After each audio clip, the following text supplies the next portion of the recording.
నమస్తే. వీధుని స్వాగతం. లక్ష్యం సమాజహితం. తిరుపతి వెంకన్నకు బాలాజీ నామకరణం చేసినటువంటి వ్యక్తులు, తెలంగాణ ఉద్యమంలో మొట్టమొదటిసారి కీలక పాత్ర పోషించినటువంటి వ్యక్తులు అంతా కూడా మా సామాజిక వర్గం వాళ్ళే. బంజారాయిల్స్లో నిజాం రాజుకు వ్యతిరేకంగా పోరాడినటువంటి వ్యక్తులు మొట్టమొదటిసారి మా వాళ్ళే. ఎంబీబీఎస్ విద్యను అభ్యసించి ఉద్యమ బాట పట్టినటువంటి యువకుణ్ణి తన యొక్క సత్తా ఏంటి, ఎందుకు ఉద్యమ బాట పట్టారు, ఆ వ్యక్తే డాక్టర్ రాజ్కుమార్ జాదవ్. ఎందుకు లంబాడి ఐక్యవేదిక నిర్వహించి రాష్ట్రం మొత్తం నలుమూలల ఐక్యత చేస్తూ 2017లో సరూర్ నగర్ ఇండోర్ స్టేడియంలో కూడా గొప్ప సభ నిర్వహించారు. వారి యొక్క కృషి మన్నటికి మన్నా కూడా 48 గంటలు నిరాహార దీక్ష చేసి ప్రభుత్వానికి ఖచ్చితంగా మాకు రిజర్వేషన్ ఖచ్చితంగా ఇవ్వాలని కేంద్ర ప్రభుత్వంతో రాష్ట్ర ప్రభుత్వంతో ఎవరైతే ఉద్యమం చేస్తున్నారో ఆ వ్యక్తి మనతో ఉన్నారు. వారిని అడిగి వారి మనసులో మాట తెలుసుకుందాం. నమస్కారం. నిజమే, 2 రోజుల క్రితము 13-14 తారీఖు నాడు 48 గంటల నిరాహార దీక్షలో కూర్చోవడము మరియు ఈ కేంద్ర రాష్ట్ర ప్రభుత్వాలు అవలంబిస్తున్న గిరిజనులపై అవలంబిస్తున్న వైఖరికి నిరసన దీక్షలో కూర్చోవడం జరిగింది. దీనికి మద్దతుగా 80 సంఘాలకు, ప్రజా సంఘాలు, విద్యార్థి సంఘాలు, ఉద్యమ నాయకులు, రాజకీయ సంఘాల నాయకులు, తర్వాత ఉపాధ్యాయులు, వివిధ సంఘాల నుంచి, ప్రజా సంఘాల నుంచి 80 సంఘాల పైచీలకు మద్దతు రావడం జరిగింది. అందులో భాగంగా బీజేపీ పార్టీ నుంచి పూర్తి మద్దతు, తెలంగాణ జనసమితి ప్రత్యక్షంగా రాష్ట్ర అధ్యక్షులు కోదండరామ్ గారు కూడా వచ్చేసి దీక్షలో మద్దతు తెలపడం జరిగింది. మరియు BJP greater Hyderabad president MLC Ramachandra Rao గారు కూడా వచ్చేసి నిమ్మరసాన్ని ఇచ్చి మా దీక్షను విరమింపజేయడం జరిగింది. ఇదంతా చేయడానికి కారణం, ఈరోజు తెలంగాణ రాష్ట్రం సాధించుకుంటే గిరిజనులు బాగుపడతారు, గిరిజన రిజర్వేషన్లు వస్తాయి, గిరిజన భూములకు పట్టాలు వస్తాయి, గిరిజనుల జీవితంలో వెలుగులు నింపుతాయని చెప్పేసి ఏదైతే ఆ రోజున తెలంగాణ ఉద్యమంలో మాటలు చెప్పారో, ఈరోజు ఉన్న సీఎం కేసీఆర్ గారు కేవలం గిరిజనులను ఓట్లు బ్యాంకుగా మాత్రమే వాడుకొని వారి అభివృద్ధిని, వారి రిజర్వేషన్లను, వారి ఇళ్ల పట్టాలను, పోడు భూమి పట్టాలను ఎక్కడ ఎటువంటి ఇంప్లిమెంటేషన్ కనబడనివ్వకుండా వాడడంలో వారిని ఒకసారి ప్రశ్నించాలి. మా వైపు నుంచి మా మధ్యలో చిచ్చు పెడుతున్న ఈ వైఖరిని, కేంద్ర రాష్ట్ర ప్రభుత్వాలు మమ్మల్ని అవలంబిస్తున్న ఈ విధానాన్ని తిప్పికొట్టే విధానంలో ఈరోజు నేను ఒక వైద్యుడిగా ఉండి కూడా వైద్య విద్యను అభ్యసించి 2009-10 బ్యాచ్ నేను ఎంబీబీఎస్ మమతా మెడికల్ కాలేజ్ ఖమ్మంలో విద్యను అభ్యసించడం జరిగింది. నేను తెలంగాణ ఉద్యమం ఉవ్వెత్తున సాగుతున్న తరుణంలో కూడా నా వంతుగా వైద్య విద్యార్థిగా ఖమ్మంలో ఉన్నప్పుడు మా వైద్య విద్యార్థులను కావచ్చు, మమతా మెడికల్ కాలేజ్లో వైద్యులతో పాటుగా జూనియర్ వైద్యులు, సీనియర్ వైద్యులు అందరితో పాటుగా తెలంగాణ ఉద్యమంలో చురుకుగా పాల్గొనడం జరిగింది. ఖమ్మంలో మా వంతుగా మిగతా గిరిజనులను కూడా ముందుకు తీసుకురావడం, ఉద్యమంలో మా తెలంగాణ నినాదాన్ని, మా వాదాన్ని బలంగా కేంద్ర రాష్ట్ర ప్రభుత్వం, మిగతా అప్పుడున్న ఉమ్మడి రాష్ట్ర ప్రభుత్వాలు తేరే విధంగా నా వంతు కృషి చేయడం కూడా జరిగింది. అయితే ఇప్పుడు చూసినట్టయితే ముఖ్యంగా మీరు 48 గంటల నిరాహార దీక్షలో మీ డిమాండ్స్ ముఖ్యంగా ఏమేమి ఉన్నాయి? ఈరోజు 48 గంటల నిరాహార దీక్షకు ముఖ్య డిమాండ్ ఏంటంటే, తెలంగాణ రాష్ట్రం సాధించుకుంటే ఏదైతే ఉమ్మడి ఆంధ్రప్రదేశ్లో 6% ఉన్న గిరిజనులు ప్రత్యేక తెలంగాణ రాష్ట్రం సాధించుకుంటే 12% కంటే పైచిలుకు, ఎందుకంటే ఆంధ్రప్రదేశ్లో మిగతా వాడల్లో కంటే, మిగతా జిల్లాలలో కంటే తెలంగాణ జిల్లాలలో ఉన్న ఉమ్మడి 10 జిల్లాలలో అత్యధిక జనాభా శాతం ఉన్న గిరిజనులు కేవలం ఈ నైజాం ప్రాంతంలోనే ఉన్నారు. కావున తెలంగాణ రాష్ట్రం సాధించుకుంటే 6% నుంచి వీరి జనాభా పెరుగుతుంది. వీరికి విద్య, ఉపాధి, మిగతా సౌకర్యాలలో ఏదైతే రిజర్వేషన్ రాజ్యాంగబద్ధంగా రావాల్సిన వాటాలో అన్యాయం జరుగుతుంది. ఇటువంటి అన్యాయాన్ని పూడ్చాలంటే వచ్చిన తెలంగాణలో మొట్టమొదటి సంతకం, మొట్టమొదటి జీవో గిరిజన రిజర్వేషన్ 12% మీదే పెడతానని చెప్పేసి ఆనాటి టీఆర్ఎస్ అధ్యక్షులు, ఈనాటి సీఎం కేసీఆర్ గారు మాట్లాడడం జరిగింది. ఇది యావత్ సమాజానికి తెలిసిన విషయం. కానీ ప్రభుత్వం వచ్చి పూర్తి అయిన తరుణమైన 4 సంవత్సరాలు పూర్తి చేసుకున్నా అప్పటి వరకు గిరిజనుల దాఖలాలు ఎప్పటి వరకు ఒక్క సంతకం కూడా పెట్టారో లేదో అనేది నేను ఒక వైద్యుడిగా అడుగుతున్నాను. అదేవిధంగా మొన్న ప్రజా ఆశీస్సు సభల్లో కూడా ప్రతి ప్రాంతంలో గిరిజన వాడళ్ళు, గిరిజన కాన్స్టిట్యున్సీల్లో వెళ్ళేసి ఈ ఒక్కసారి అవకాశం ఇవ్వండి, ఈసారి కేంద్ర మెడలు వంచి కూడా మీ గిరిజన రిజర్వేషన్లు తీసుకొచ్చే బాధ్యత నాది, దాన్ని నేను పూర్తి చేస్తాను, 6 నెలల్లో గిరిజనుల రిజర్వేషన్ తీసుకొస్తాను, పోడు భూములకు పట్టాలు ఇస్తాను, మిగతా ఎటువంటి సమస్యలు అయితే ఉన్నాయో తండాల్లో గూడాల్లో వాటినన్నిటిని సద్దుమణిగేసి వారికి న్యాయం చేసే విధంగా కేవలం 6 నెలల్లో చేస్తానని చెప్పేసి చాలా సభల్లో చెప్పడం జరిగింది. ఆ రోజు ఈ కేసీఆర్ గారు చెప్పడానికి ముఖ్య కారణం ఏంటంటే, మేము ఏదైతే రాహుల్ గాంధీ గారు ఎలక్షన్ దృష్ట్యా తెలంగాణ రాష్ట్రంలో పర్యటనలో ఉన్నారో తనని కలవడము, తర్వాత జాతీయ జనరల్ సెక్రటరీ సీఎం గారు ఉండడం వల్ల అతనికి కూడా చెప్పడంతో తను ఆ దృష్టికి తీసుకెళ్లి భూపాలపల్లి సభలో, కాంగ్రెస్ సభలో రాహుల్ గాంధీ గారు కూడా అదే మాటలు అన్నారు. 100 రోజుల్లో తెలంగాణలో గవర్నమెంట్ సాధించుకున్నట్టయితే గిరిజన రిజర్వేషన్లను ఇస్తాము, తర్వాత వారి సమస్యలన్నిటినీ మేము 6 నెలల్లో చేస్తామని చెప్పగానే తదుపరి రెండో రోజు నుంచి కేసీఆర్ కూడా అదే మాటను పంపించేసి, నేను మన తెలంగాణలో ఎవరికి మనం బానిసలం కాదు, మన తెలంగాణను మనం సాధించుకున్నాం, మన హక్కుల్ని మనం సాధించుకుందాము, మన సమస్యల్ని మనం తీర్చుకుందాం అని చెప్పేసి మళ్ళీ అన్ని తండాలు అన్ని ఏరియాలలో వెళ్ళేసి మా రిజర్వ్డ్ కాన్స్టిట్యూన్సీలో కూడా వెళ్ళేసి బలంగా మా జనాభా ఉందని తెలుసుకున్న ఈ కేసీఆర్ గారు మళ్ళీ రెండవసారి కూడా ప్రభుత్వం రాగలిగితే 6 నెలలు చేస్తా అన్న తను ఇప్పటికీ 6 నెలలు దాటిపోయినా కానీ రిజర్వేషన్ అనే దాఖలాలు లేదు, పోడు పట్టాల భూములు లేవు.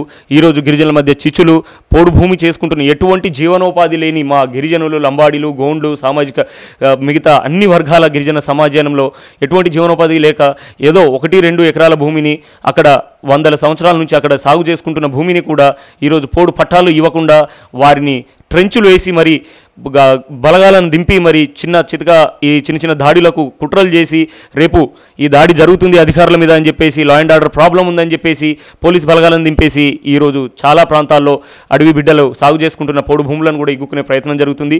ఈరోజు ముఖ్యమంత్రి కేసీఆర్ గారికి కూడా నేను ఒక వైద్యుడిగా, ఒక చదువుకున్న వ్యక్తిగా ప్రశ్నిస్తున్నాను. ఈరోజు చరిత్రలు చూస్తే గిరిజనుల కంటే పర్యావరణాన్ని కాపాడిన వ్యక్తులు ఎవరూ లేరు. ఈరోజు అడవి బిడ్డలైన మా గిరిజనులు అడవిని ఏ విధంగా కాపాడాలనేది మాకు తెలుసు. కాబట్టి మీరందరూ హరితాహారము ఇది అదని ఈరోజు స్టార్ట్ చేస్తున్నారు, కానీ మా పుట్టుకనే అడవి నుంచి స్టార్ట్ అయింది, మా పుట్టుకనే పచ్చదనం నుంచి స్టార్ట్ అయిందని నేను చెప్తున్నాము. మేము ఎప్పుడు కూడా పచ్చదనాన్ని ప్రేమిస్తున్నాము, పర్యావరణాన్ని ప్రేమిస్తూనే దాన్ని కాపాడుకుంటూ వస్తున్నాం. కానీ మీరు మీ స్వార్థ రాజకీయాల కోసం ఈరోజు తెలంగాణలో బలమైన కమ్యూనిటీ, బలమైన సమాజం గిరిజనం ఉందని చెప్పేసి వారి మధ్య చిచ్చుపెట్టే ప్రయత్నాలు చేయడం ఇకనైనా మానుకోవాలి. లేని పక్షాన ఈరోజు మీరు చూసే ఉంటారు, సర్వనర్ సాక్షిగా 8 లక్షలకు పైచీలకు ఒకే సామాజిక వర్గానికి ఒకే రక్తం ఉన్న లంబాడీలను హైదరాబాద్ నడి ఒడ్డులో చేర్చడం జరిగింది. రాబోయే రోజుల్లో లంబాడీలను ఈ విధంగా కుట్రల్లో ఇచ్చేస్తూ ఇబ్బంది పెట్టాలని చూస్తే ఇదే 2 రోజుల నిరసన దీక్ష, రాబోయే రోజుల్లో నా ప్రాణం పోయే వరకు కూడా ఆమరణ నిరాహార దీక్షకు కూడా నేను దిగుతానని, యావత్ గిరిజనానికి న్యాయం జరిగే వరకు నా వైద్య విద్యను, నా భవిష్యత్తును కూడా నేను అర్పణం చేస్తానని చెప్పి ఈరోజు యావత్ సమాజానికి నేను తెలియజేసుకుంటున్నాను. అయితే ఇప్పుడు 9.08 రిజర్వేషన్ కావాలని అంటారు. అంటే ఎస్టీలలో ఇంకెక్కువనా, లేకపోతే మిగతా వాళ్ళందరూ కూడా ఎస్టీ అని ఎవరైతే వస్తారో వాళ్ళందరూ కూడా ఈ రిజర్వేషన్ ఓన్లీ మీకేనా, లంబాడీస్ వాళ్ళకి అనేది? ఈరోజు ముఖ్యంగా సమాజానికి నేను తెలియజేయనేది ఏమనగా, ఆదివాసీ అనే పదము హిందీ పదము, గిరిజనం అనే పదము తెలుగు పదము, ట్రైబల్ అనే పదము ఇంగ్లీష్ పదము. అయితే ఆదివాసీ అన్న ఇదే లంబాడీలు, కోయలు, గోండ్లు, కోలాం, మన్నేవార్, తోటి, ఆంద్ ఇవే కులాలు ఉంటాయి. గిరిజనులన్నా మళ్ళీ ఇవే ఉపకులాలు ఉంటాయి, ట్రైబల్ అన్నా ఇవే ఉపకులాలు ఉంటాయి.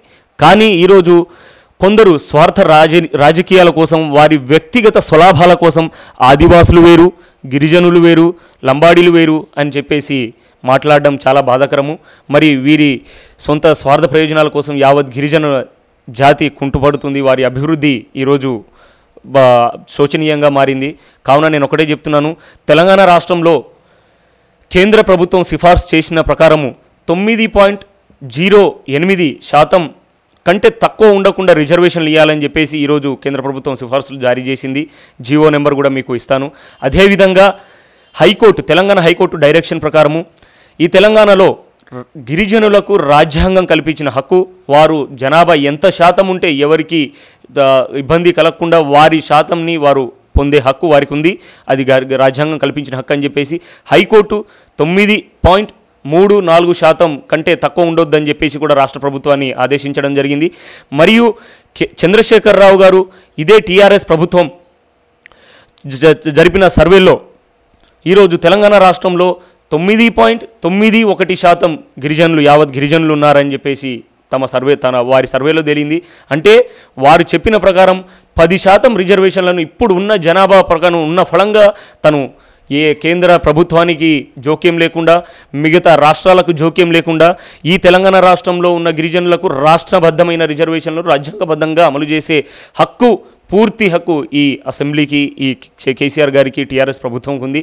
కానీ ఈరోజు 7 సంవత్సరాలు దగ్గర వస్తున్నా కానీ ఈరోజు ఇప్పటి వరకు కేవలం మాటలతోని, లేకపోతే మా మిగతా మైనారిటీ సోదరులు ఎవరైతే ఉన్నారో వారి రిజర్వేషన్లు ఈరోజు మతపరమైన రిజర్వేషన్లు రాజ్యాంగ విరుద్ధం, కానీ గిరిజన రిజర్వేషన్లు రాజ్యాంగబద్ధమైనవి. దానిని రెండింటిని కలిపి పంపడం వల్ల కేంద్ర ప్రభుత్వం ఏంటంటే గిరిజన రిజర్వేషన్లు స్పష్టంగా నేను కిషన్ రెడ్డి గారితో కూడా మాట్లాడడం జరిగింది, మరియు ఎమ్మెల్సీ రామచంద్రరావుతో కూడా మాట్లాడడం జరిగింది.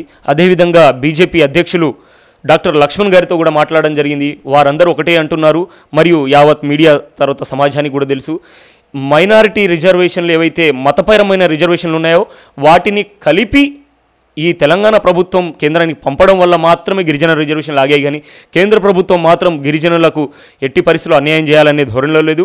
మీరు ఈ రాష్ట్ర ప్రభుత్వం సిఫార్సులు చేసి ఎస్టీ ప్రత్యేక రిజర్వేషన్ జీవోను పైకి పంపించినట్టయితే ఆ ఫైళ్లను మేము ఆమోదించడానికి సిద్ధంగా ఉన్నాము.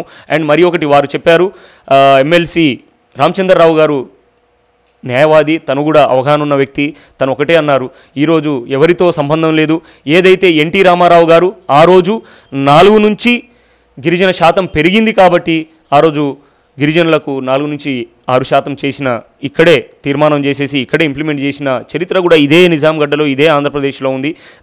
సజీవ సాక్షి ఎన్టీ రామారావు గారు, మాజీ ముఖ్యమంత్రి వర్యులు ఎన్టీ రామారావు గారు మాకు అప్పుడు జీవో శాంక్షన్ చేసేసి అప్పుడు రిజర్వేషన్ని కూడా ముందుకు ఇంప్లిమెంట్ చేయడం జరిగింది. అదేవిధంగా కేసీఆర్ గారు మరి తను ఎందుకు చేయడం లేదనేది కూడా ఈరోజు యావత్ సమాజం, తెలంగాణలో ఉన్న 60 లక్షలకు పైచిలకు ఉన్న గిరిజనం నుంచి మేము ప్రశ్నిస్తున్నాము.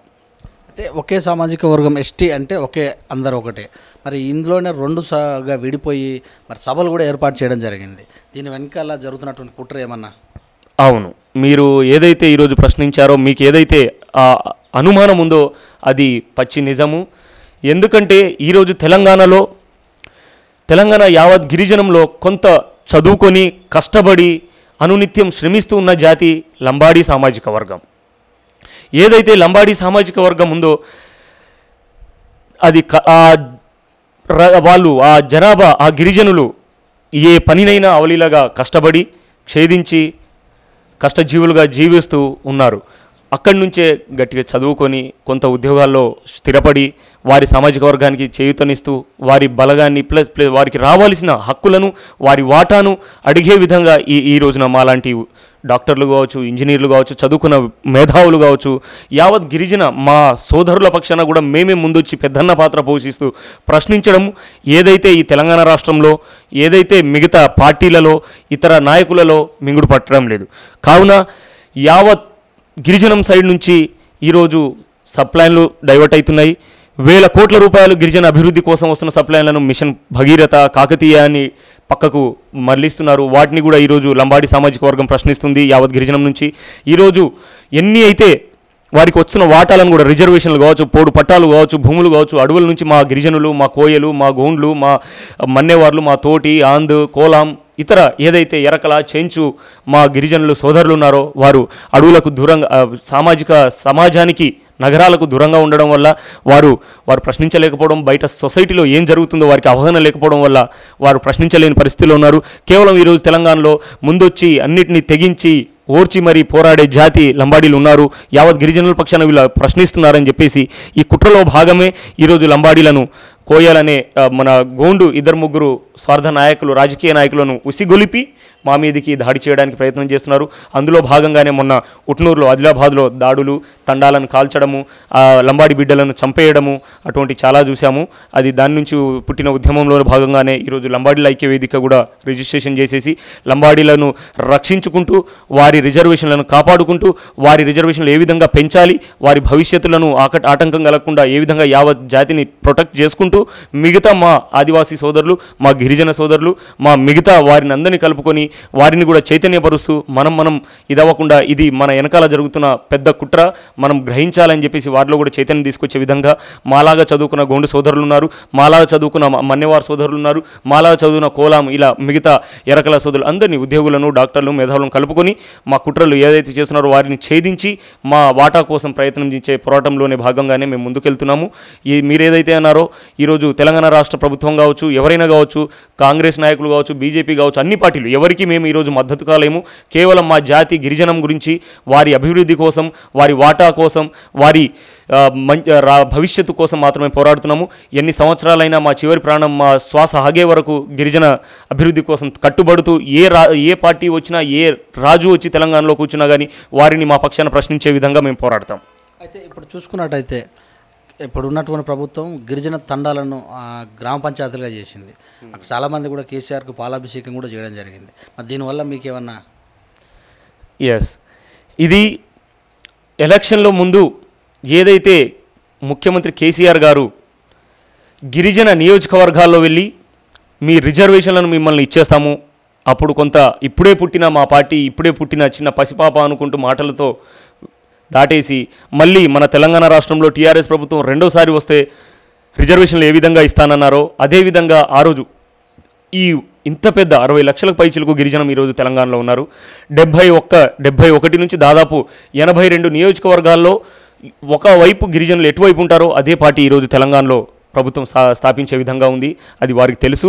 కాబట్టి కేవలం నామమాత్రంగా పేపర్లకు, మీడియాకు ఇలా ప్రకటనల కోసం మాత్రమే తండాలను పంచాయతీలా చేసినట్టుగా చెప్పారు. కానీ ఇప్పటి వరకు ఎటువంటి నిధులు వాటిని ప్రకటించలేదు. ఇప్పటి వరకు ఎటువంటి కార్యాలయాలు తండాలలో రాలేదు. ఇప్పటి వరకు ఎటువంటి కార్యాచరణ కూడా తండాల్లో అవ్వలేదు. ఎందుకంటే తండా పంచాయతీలు పేపర్లకే పరిమితమైతే, మీడియాకే పరిమితమైతే గిరిజనుల భవిష్యత్తు మారదు, వారి క్షేత్రస్థాయి జీవన విధానం మారదు. తండాలకు స్పెషల్ బడ్జెట్ కేటాయించాలి. ఏదైతే పక్క రాష్ట్రంలో కర్ణాటకలో స్పెషల్ తండా డెవలప్మెంట్ బోర్డ్ అని పెట్టేసి వారికి వేల కోట్ల రూపాయలు వాళ్ళకి ఏ విధంగా నిధులు మళ్లించకుండా వారికి అభివృద్ధికి వినియోగిస్తున్నారో అదేవిధంగా తెలంగాణలో ప్రత్యేక తండా డెవలప్మెంట్ బోర్డు, ఎందుకంటే కర్ణాటకలో గిరిజనులు ఉన్నారు, ఇక్కడ కూడా తెలంగాణలో 10%, మీరు చెప్పిన ప్రకారం 12% పైచిలకు ఈరోజు 2011 సెన్సెస్ ప్రకారం 12% ఉంటే ఇప్పుడు 2020 వచ్చేసింది. అంటే మళ్ళీ 10 సంవత్సరాల కాలం. ఇప్పుడు 60 లక్షల నుంచి దాదాపు 80 లక్షల పైచిలకు ఉన్నారు. మళ్ళీ గణన జరిగితే మనకు గుర్తింపులో వస్తుంది. కావున స్పెషల్ తండా డెవలప్మెంట్ బోర్డును కూడా ఈరోజు కేంద్ర రాష్ట్ర ప్రభుత్వాలు చొరవ తీసుకొని గిరిజనుల అభివృద్ధికి పాటుపడాలని, మరియు ప్రత్యేక పంచాయతీలే కాదు రెవెన్యూ పంచాయతీలు, వాటికి బడ్జెట్ రెవెన్యూ లేనంత వరకు వారు ఎటువంటి అభివృద్ధిలో ముందుకు వెళ్ళలేరు. కాబట్టి ఖాళీ ప్లేట్ ఇచ్చేసి తిను అని చెప్తే వాళ్ళు తినలేని పరిస్థితుల్లో ఆకలిలోనే చనుస్తున్నారు. కాబట్టి మీరు ఏదైతే తండా పంచాయతీలు అనే ఒక ప్లేట్ ఇచ్చారో దాంట్లో తినడానికి కూడా రెవెన్యూ ఇవ్వాలి. వాటిని రెవెన్యూ తండా పంచాయతీలకు గుర్తించిన నాడు మాత్రమే అవి మీరు అనుకున్నట్టుగా మీరు గిరిజనము వ్యవస్థలు, వాడలు అభివృద్ధి చెందే దిశగా వెళ్ళే మనకు కనబడుతున్నాయి. అప్పటి వరకు మాత్రం వారి భవిష్యత్తులు అలానే అంధకారంలోనే ఉండేలా ఉన్నాయి. వారి పక్షాన మేము ప్రశ్నించడానికి మాత్రం ఇలాంటి మా జీవితం, మా తెలివితేటలు ఎప్పటిదాకా ఉంటుందో, నేను ఎప్పటిదాకా బతికుంటాము అప్పటి వరకు వారి పక్షాన ప్రభుత్వం ఉంటాము అని చెప్పేసి మేము కోరుకుంటున్నాము. అయితే ఇప్పుడున్నటువంటి రిజర్వేషన్లో అంటే ఇప్పుడు మీకు ఆదివాసీలకు మీకు జరుగుతున్నటువంటి ఈ ఉద్యమంలో అంటే రిజర్వేషన్ పరంగా మీకు ఎక్కువ లభిస్తుందా, వాళ్ళకి ఎక్కువ లభిస్తుందా? అంటే మీకు ఉన్నటువంటి వీళ్ళు సపరేట్ చేయడానికి కారణాలు ఏంటి? ఈరోజు రిజర్వేషన్లు అంటే యావత్ గిరిజనంలో ఈరోజు 85%, 100% ఈరోజు గిరిజన జనాభా తెలంగాణలో చూసుకున్నట్లయితే 85% అంటే 100లో 85 మంది లంబాడీలు ఉన్నారు. మరియు 15% అంటే 100%లో 15% మిగతా మా గిరిజన సామాజిక వర్గ ఉపకులాలు ఉన్నాయి.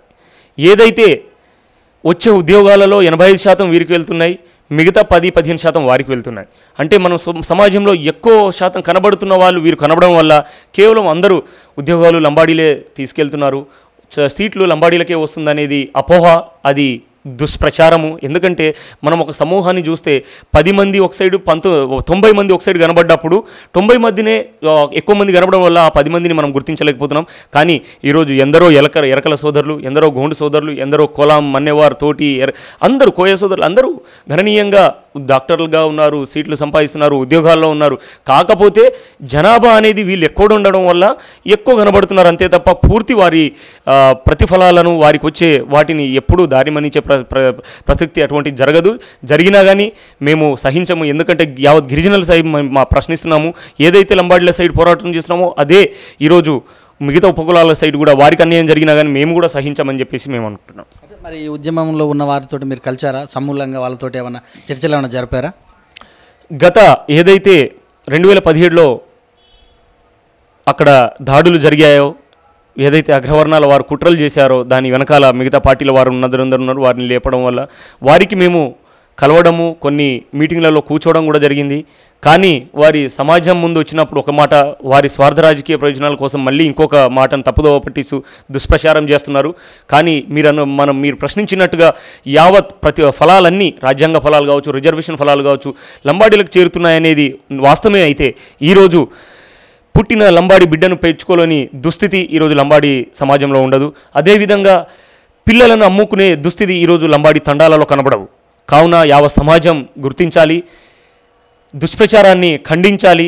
మీలాంటి మీడియా మిత్రులు కూడా సమాజాన్ని చైతన్యపరిచే విధంగా ఇది వారు కొట్టుకొని వారు అక్కడే ఉండాలి. కాబట్టి మా మధ్యలో చిచ్చు పెట్టే ప్రయత్నం మాత్రమే తప్ప ఇటువంటిది ఏమీ లేదు. నిజంగా మీరు అంటున్న ప్రశ్న నిజమే అయిపోయి ఉంటే ఈరోజు ప్రతి తండాలో 100 మంది ఆఫీసర్లు, డాక్టర్లు, ఇంజనీర్లు, ఐఏఎస్లు, ఐపీఎస్లు ఉండాల్సిన రోజు కనబడుతుంది. మరి మనం తండాలోకి వెళ్దామని చెప్పాము, నాయకులను కూడా ప్రశ్నిస్తున్న వారిని.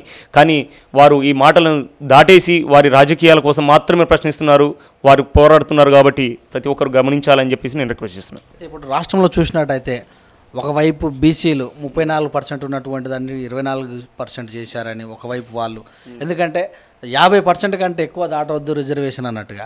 మళ్ళీ ఒకవైపు మీరు రాష్ట్రంలో ఎటు చూసినా కూడా బలహీన వర్గాల వాళ్ళు, ఇట్లా షెడ్యూల్ తెగల వాళ్ళు పంచాయతీలు జరుగుతున్నాయి, అభివృద్ధి కూడా కుంటుపడే అవకాశం ఉంటుంది, హైకోర్టు కూడా వెళ్తున్నారు ప్రతి ఎలక్షన్స్ కూడా అని అంటారు. మరి దీన్ని ఎలా చూడాలి? నేను ముఖ్యంగా చెప్పేది ఒకటే, ఈరోజు తెలంగాణ రాష్ట్రంలో ఎస్సీలు, ఎస్టీలు, బీసీలు కలిస్తే 92% ఉన్నారు. అంటే రాజ్యాధికారం చేస్తున్న వారు ఎవరంటే కేవలం 6 నుంచి 8% ఉన్న వర్గాలు మాత్రమే. ఎప్పుడైతే ఈరోజు ఎస్సీ సామాజిక వర్గంలో చూసాము, విభజించి వారిని పాలిస్తున్నారు. ఈరోజు బీసీ సామాజిక వర్గంలో చూస్తున్నాము, ఇటు అటు వర్గాలుగా చేసేసి వారి మధ్యలో చిచ్చు పెడుతున్నారు. ఈరోజు ఎస్టీ సామాజిక వర్గంలో చూస్తున్నాము, అక్కడ కూడా చిచ్చు పెట్టారు. ఇదంతా పాలకుల కుట్ర అని చెప్పేసి నేను సమాజానికి తెలియజేస్తున్నాను. మనమందరము ఏదైతే బీసీలు అత్యధిక శాతం ఉన్నారో ఈ తెలంగాణ రాష్ట్రంలో బీసీ ముఖ్యమంత్రిని ప్రతి పార్టీల ముందుకొచ్చి అనౌన్స్ చేయాలి. అదేవిధంగా దళిత సీఎంని కావచ్చు, ఏదైతే కేసీఆర్ చెప్పారో అదేవిధంగా డిప్యూటీ సీఎం ఈరోజు ఉన్నారు. అత్యధిక జనాభా శాతం ఉన్న గిరిజనులకు కూడా డిప్యూటీ సీఎం చేయాలి. అప్పుడు మాత్రమే మనం అనుకున్న అభివృద్ధి ప్రతి గడపలో మనం చూడవచ్చు. మీరు ప్రశ్నించినట్టుగా 34 నుంచి 28 చేయడము, అక్కడ కూడా బీసీ సామాజిక వర్గానికి చాలా అన్యాయం జరుగుతుంది. దాని పక్షాన కూడా హైకోర్టు వరకు కూడా వెళ్తున్నారు. అయినా కానీ న్యాయం జరిగే పరిస్థితులు లేవు. ఎందుకంటే మనమందరము ఎస్సీ, ఎస్టీ, బీసీలుగా వర్గాలుగా విభజించబడి మన సామాజిక వర్గాలతోనే మనము గొడవలు పెట్టుకొని ఇక్కడే ఎంగేజ్ అవ్వడం వల్ల వారి కుట్రలో భాగమే. కాబట్టి వాళ్ళు సక్సెస్ అవుతున్నారు, మనం ఇక్కడ ఉండడం వల్ల మనం ఫెయిల్ అవుతున్నాము. నేను వినవించుకునేది ఒకటే, అన్ని సామాజిక వర్గాలు కలవాలి. అందరూ బడుగు బలహీన వర్గాలను కలుపుకుంటూ మనమందరం ముందుకు రాగలిగితే మనం ఎవరి జేబులో ఉన్నది ఇవ్వమనట్లేదు. వాళ్ళు తట్టమోసో లేకపోతే ఇంట్లో కష్టపడి తీసుకొచ్చింది మాత్రం ఈరోజు ఈ బహుజన అంటే ఎక్కువ శాతం ఉన్న జనాలకు ఇవ్వమని మనం అడగట్లేదు. మన వాటాని మనకి ఇవ్వాలంటున్నాము. అందులో భాగంగానే ఎప్పుడైతే వీళ్ళందరూ కలుస్తారో, వీరు చైతన్యపడతారో అప్పుడు రాజ్యాధికారంగా దిశగా వస్తారని తెలిసిన ఈ అగ్రవర్ణ నాయకులు మనల్ని విభజించడంలో భాగంగానే ఈరోజు కుట్రలు జరుగుతున్నాయి. స్వాతంత్రం వచ్చి 70 సంవత్సరాలు అవుతుంది. రిజర్వేషన్ ఫలాలు కంటిన్యూ అవుతూనే ఉన్నాయి. అయినా కూడా ఏం చేంజెస్ లేదని అదే వెనక వెళ్ళిన తర్వాత వాళ్ళు ఇంకా పోరాటాలు చేస్తూనే ఉన్నారు. మరి ఓటు అనేది అందరూ బాధ్యత, ఎక్కువ మంది ఉన్నారని చెప్తూనే ఉన్నారు.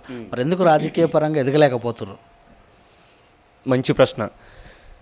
స్వతంత్రం సాధించుకొని 70 వసంతాలు పూర్తవుతుంది.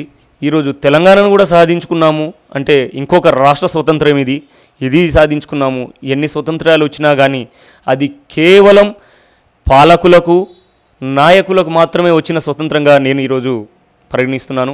ఈరోజు 70 వసంతాల స్వతంత్రంలో ఆ తండాలు, ఆ గూడెలు, తర్వాత ఆ పూరి గుడిసెలు అలానే ఉన్నాయి. ఈరోజు ఐటీడీఏ అండ్ ఎస్టీ ప్రత్యేక బడ్జెట్ ప్రకారము కేంద్ర రాష్ట్ర ప్రభుత్వాల నుంచి వేల కోట్ల రూపాయలు వస్తున్నాయి.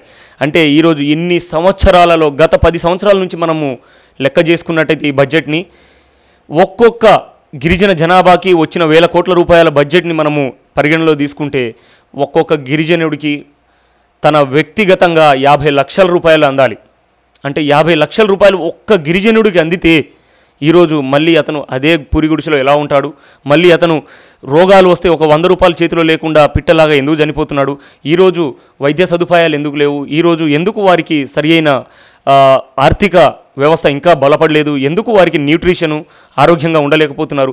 ఒక్కొక్కరి మీద ఈరోజు రాష్ట్ర ప్రభుత్వం గత 10 సంవత్సరాల నుంచే 50 లక్షలు ఖర్చు పెడితే మరి ఎక్కడికి వెళ్ళాయి? 50 లక్షలు ఖర్చు పెడితే పూరి గుడిసెలో దాచిపెట్టారా అనేది కూడా నేను ప్రశ్నిస్తున్నాను. ఎందుకంటే కేవలం స్వతంత్రం సాధించుకున్నాము, వారి చేతిలో పెట్టేశాము. ఈరోజు తెలంగాణ ముందుపడి సాధించుకున్నాము, 100 మంది గిరిజనుల మీద ఈరోజు కేసులున్నాయి, 100 మంది గిరిజన లంబాడి ఉస్మానియా విద్యార్థుల మీద ఈరోజు కేసులున్నాయి. ఈరోజు ప్రవీణ్ నాయక్ భుక్య తొలి అమరుడు, తన తర్వాత శ్రీకాంతాచారి, ఆ విధంగా 12 రోజుల తర్వాత శ్రీకాంతాచారి చనిపోయాడు. ప్రవీణ్ నాయక్ గారిని ఎవరు గుర్తించలేదు. అంటే ఈరోజు సాయుధ పోరాట ఉద్యమం తండా నుంచే మొదలైంది. దానికి తొలి అమరుడు తెలంగాణ నిజాం వ్యతిరేకంగా పోరాడిన తొలి అమరుడు జాటో ఠానూ నాయక్ అని గర్వంగా చెప్పుకుంటున్నాము. ఈరోజు తెలంగాణ ఉద్యమానికి, సాయుధ పోరాట ఉద్యమానికి నాంది పలికింది, ఉద్యమం పుట్టిందే తండాల నుంచి అనేది కూడా నేను గర్వంగా చెప్తున్నాను. కానీ ఎక్కడి నుంచి అయితే ఉద్యమాలు పుడుతున్నాయో, ఎక్కడి నుంచి అయితే నాయకత్వ లక్షణాలు ఉన్నాయో వారిని అనగదొక్కుతూ, వారిని అక్కడనే ఉంచుతూ, వారిని ఓటు బ్యాంకుగా మార్చే ప్రయత్నంలోనే ఈరోజు కుట్రలు జరుగుతున్నాయి, జరుగుతున్నారు. ఈరోజు స్వతంత్రం నిజంగా రావాలంటే ఏదైతే మనకు బాబాసాహెబ్ అంబేద్కర్ బలమైన ఆయుధం ఇచ్చాడో ఆ ఆయుధాన్ని దయచేసి మన వర్ణాల వాళ్ళు, మన సామాజిక వర్గాల వాళ్ళు అమ్ముకునే ప్రయత్నం చేయకూడదు. మీరు యాచించే స్థాయి నుంచి శాసించే స్థాయిలో పోయేదానికి ఆ రోజు మన కష్టపడి తన జీవితాన్ని పణంగా పెట్టేసి ఓటు అనే ఆయుధాన్ని మనకు ప్రసాదంగా ఇచ్చారు. దాన్ని బలంగా ఏ విధంగా వాడాలో వాడుదాము. ఏ విధంగా అగ్రవర్ణాలు చేస్తున్న కుట్రలను తిప్పికొడుతూ మనం ఐక్యంగా వెళ్తూ మనం యాశించే స్థాయి నుంచి శాసించే స్థాయిగా వెళ్ళే బాధ్యత మన ఈ జనరేషన్ చదువుకున్న వాళ్ళందరి మీద ఉంది. ప్రతి ఒక్కరిని చైతన్యపరుస్తూ ముందుకు రావాలి. నిజమైన స్వాతంత్ర్యం ఎప్పుడు వస్తుందంటే ఇక్కడ ఏదైతే బహుజనులు అంటే అత్యధిక శాతం బీసీలు, అత్యధిక శాతం ఎస్సీలు, అత్యధిక శాతం ఎస్టీలు ఉన్నారో వారికి నిజమైన రాజ్యాధికారంలో న్యాయం జరిగినప్పుడు మాత్రమే స్వతంత్రం వస్తుంది. అప్పటి వరకు ఇంకా మనం చేసేది స్వతంత్ర పోరాటమేనని చెప్పేసి నేను వినియోగించుకుంటున్నాను. మీరు చదువుకున్న వ్యక్తి జనరల్గా రిజర్వేషన్ అంటే విద్యలోనో మరి ఇంకా ప్రభుత్వం నుంచి వచ్చే ఫలాలలోనే ఉంది. అయితే ఇప్పటి వరకు కూడా చేసినటువంటి రాజకీయం అంతా కూడా ఒక అసెంబ్లీ ఎస్సీ అని ఒక పార్లమెంట్ ఎస్టీ ఇలా వస్తే అక్కడైనా పోటీ చేయగలుగుతున్నాం. ఓపెన్ కాస్ట్ ఓసీ జనరల్లో పోటీ చేసే సామర్థ్యాలు ఎందుకు ఇంకా 70 సంవత్సరాలు వచ్చినా కూడా ఏర్పడలేదు? అటువైపు ఎందుకు ఎవరైతే మనం 92% ఉన్నా అని చెప్పుకున్నటువంటి వ్యక్తులు నిలబడలేకపోతుర్రు, గెలవలేకపోతుర్రు? మంచి ప్రశ్న ఇది కూడా. 70 సంవత్సరాలు అయిన తర్వాత మన సామాజిక వర్గాలు కొంత రిజర్వేషన్ ఫలాలను అందుకొని ఆర్థికంగా ఒక 2 నుంచి 4% మన ఉద్యోగులు, డాక్టర్లు, ఇంజనీర్లు ఆర్థికంగా బలపడి రాజ్యాధికారం దిశగా వెళ్తున్నారు. కానీ ఈరోజు ఎస్సీలంటే ఎస్సీ నియోజకవర్గాల్లోనే ఉండాలి, ఎస్టీలంటే ఎస్టీ నియోజకవర్గాల్లోనే ఉండాలి. మీ జనాభా 80 నియోజకవర్గాల నుంచి 100 నియోజకవర్గాలను శాసించే స్థాయిలో ఉన్నా కానీ మీరు కేవలం అక్కడ మాత్రమే కట్టుబడి ఉండాలి. మీరు గనక ఏదైతే మీరు ప్రశ్నించారో ఓపెన్ కాన్స్టిట్యున్సీ, ఓపెన్ వ్యవస్థలో రాగలిగితే వీరు తగ్గుముఖం పట్టే దిశ ఉంది. కాబట్టి అటువంటి ప్రయత్నాలని ఆపే ప్రయత్నాలు జరుగుతున్నాయి. ఏదైతే తెలంగాణ రాష్ట్రంలో ఈరోజు పాలేరు చూసుకున్నట్టయితే అత్యధిక జనాభా శాతం లంబాడీలది. అటువంటి లంబాడీ అంటే గిరిజనులకు ఇప్పటివరకు అక్కడ ఇవ్వలేదు. కాకపోతే మేము చేసిన ప్రయత్నంలో ఈరోజు కొత్తగూడెంలో చూసుకుంటే కూడా ఎస్సీలు, ఎస్టీలు, బీసీలు కలిస్తే అసలు తిరుగు ఉండదు అక్కడ. అటువంటిది అక్కడ కొత్తగూడెంలో మా సామాజిక వర్గం నుంచి ఒక నాయకుని నిల్చోబెట్టాము. తరువాత పాలేరులో కూడా మా నాయకులను నిల్చోబెడుతున్నాము. అదేవిధంగా బీసీ మా సామాజిక వర్గాల వారు కూడా చాలా నియోజకవర్గాల్లో నిల్చుంటున్నారు. ఆర్థికంగా ఉన్నా కానీ ఈరోజు అగ్రవర్ణాలు చేస్తున్న కుట్రలో వారందరూ 2-3 ఉన్నా కానీ మనల్ని విభజించడం వల్ల మనలో పైసలకు ఆశ చూపించేసి మనకు కొంత ఏదో ఒకటి ఎర్రబడేసి మన వ్యవస్థను చీల్చే ప్రయత్నాలు చేస్తున్నారు. ఆ చీల్చడంలో వాళ్ళు సక్సెస్ అవుతున్నారు, మనము ఓడిపోతున్నాము. ఈ చీల్చే ప్రయత్నాలను మనము పసిగట్టి అటువంటి నాయకులను బుద్ధి చెప్పినాడు, మన కోసం నిలిచిన నాయకులను జనరల్ స్థానాల్లో నిల్చోబెట్టుకున్న కూడా మనం ఐక్యంగా కలిసి ఉంటే మాత్రం మన ఏదైతే ఎస్టీ కాకుండా జనరల్ కాన్స్టిట్యున్సీలో కూడా మనము దాదాపు 40 నుంచి 60 ఎమ్మెల్యేలు మనము కైవసం చేసుకునే రోజులు కూడా దగ్గర రాబోతున్నాయి. అవి కూడా ఆ విధంగా మేము కార్యాచరణ రూపొందిస్తున్నాము.